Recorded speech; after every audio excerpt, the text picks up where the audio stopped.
Hi, I'm Jason English, editor of Mental Floss.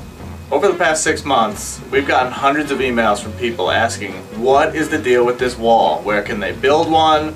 Where can they find the things on them? What is that? So I drove all the way out to Indianapolis from our New York office to ask the creator of the wall, Danica Johnson, if she would explain exactly what's happening. The gallery wall itself, I feel like could be its own separate feature. There's so much amazing artwork and incredibly talented artists.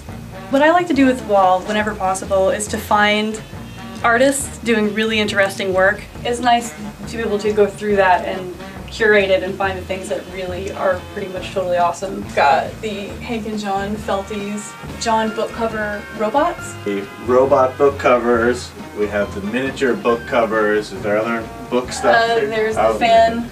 Slightly larger? Yes, and it is a absolute representation. I think it's just like the first chapter. But like, somebody put in time to make this thing, and it's gorgeous. This is just little experiments in polyclay.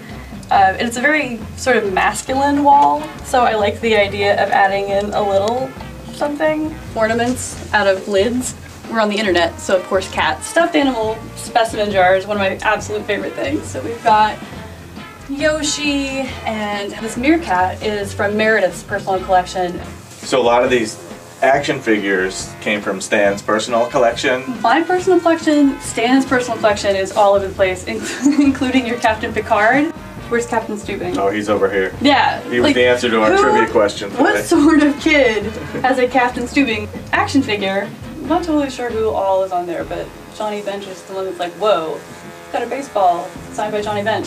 Probably put that up there. Because while there's so much geekery involved in the wall, there are not a lot of sports. So tell us about the building of the actual wall itself. The plan is based on a sketched out idea on graph paper. I knew I wanted it to be balanced, but also very segmented, which takes some time. Lots of futzing with the original design. So you just need a little graph paper and a pencil, and you too can have one of these.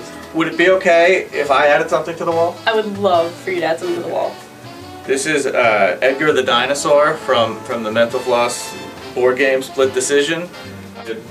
You're the expert here. I don't know where Edgar would be comfortable. Love it. Thank you so much for walking us through the wall and for building the wall in the first place. My pleasure.